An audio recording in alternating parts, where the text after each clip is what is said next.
సిగరెట్ల smuggling కు తెలంగాణ అడ్డగా మారుతోంది. విదేశాల్లో తయారైన సిగరెట్లను హైదరాబాద్ బేగం బజార్లో విక్రయిస్తున్నారన్న సమాచారం అందుకున్న కమర్షియల్ ట్యాక్స్ అధికారులు విస్తృత దాడులు చేపట్టారు. 5 కోట్ల విలువైన విదేశీ సిగరెట్లను స్వాధీనం చేసుకున్నారు. దీని వెనుక పెద్ద మాఫియా ఉందంటున్న కమర్షియల్ ట్యాక్స్ అడిషనల్ కమిషనర్ రేవతితో మా ప్రతినిధి Ramesh Vytla face to face. ఇప్పుడు పెద్ద ఎత్తున నగరాల్లో నకిలీ సిగరెట్లు ఇప్పుడు డంప్ అవుతున్నాయి. ఇవి వివిధ దేశాల నుంచి ఇక్కడికి వస్తున్నాయి. వివిధ మార్గాల ద్వారా ఇక్కడికి వచ్చి చేరుతున్నాయి. వీటిని తక్కువ కాస్ట్ ఉండటంతో యువకులు ఎక్కువగా వీటిని వాడుతున్నారు. అయితే ఈ సిగరెట్ల పైన ఇప్పటివరకు కూడా ఎవరు అధికారికంగా కంప్లైంట్ చేయకపోవడంతో ఈ సిగరెట్ల చెలామణి కొనసాగుతూనే ఉంది. ప్రస్తుతానికి దీనిపైన ఐటీసీ దృష్టి సారించింది. దీంతో పాటుగా కమర్షియల్ ట్యాక్స్ అధికారులకు ఒక ఫిర్యాదు చేసింది.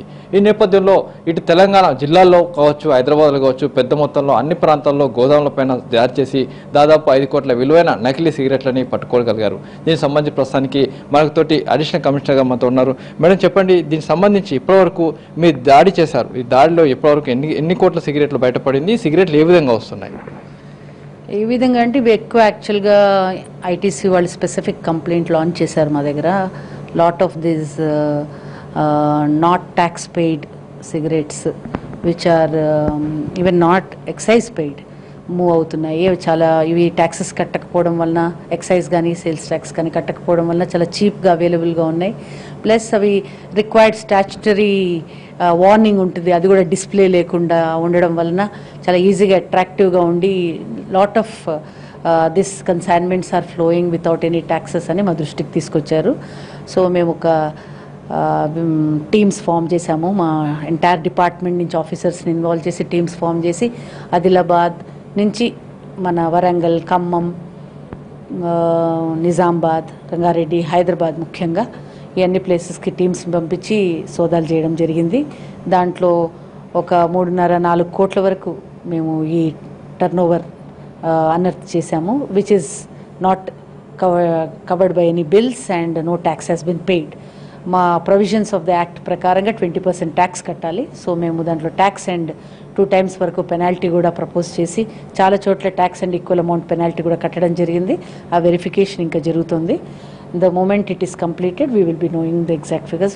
According to our estimates, around 60 to 70 lakhs tax is involved, and most of it is collected also.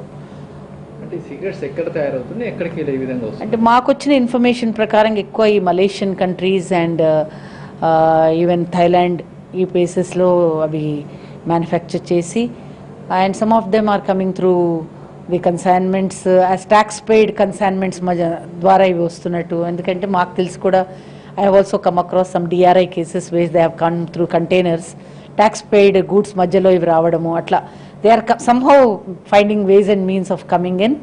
మా వరకు మాకు ట్యాక్స్ అనేది it is a concern. So it is also correct that they don't pay any taxes, they don't have any documents actually, nothing. So మేము we have realized our taxes and penalties. ఇప్పుడు దేశంలో cigarette అంటే ఎక్కువ cost. ఈ కాస్ట్కు ఇప్పుడు విదేశం నుంచి వస్తున్న సిగరెట్లు తక్కువ ధరకు దొరుకుతున్నాయి. దీంతో యువత మొత్తం కూడా ఇదే సిగరెట్లను వాడుతున్నారు. అయితే ఈ మొత్తం మార్కెట్ పైన ఇప్పటివరకు దృష్టి పెట్టిన అధికారులు దీనిపైన ఐటీసీ ఒక్కసారిగా కంప్లైంట్ ఇవ్వడంతో పూర్తి స్థాయిలో ఇక్కడ అన్ని చోట్ల కూడా దాడులు చేసి దాదాపు 5 కోట్ల విలువైన నకిలీ సిగరెట్లు పట్టుకోవడం జరిగింది. విదేశాల నుంచి వస్తున్న సిగరెట్లని కట్టడి చేసేందుకు తాము పూర్తి స్థాయిలో ప్రయత్నం చేస్తున్నామని అధికారులు అంటున్నారు. కెమెరా పర్సన్ ముత్యంతో రమేష్ వైట్ల, ఎన్టీవీ.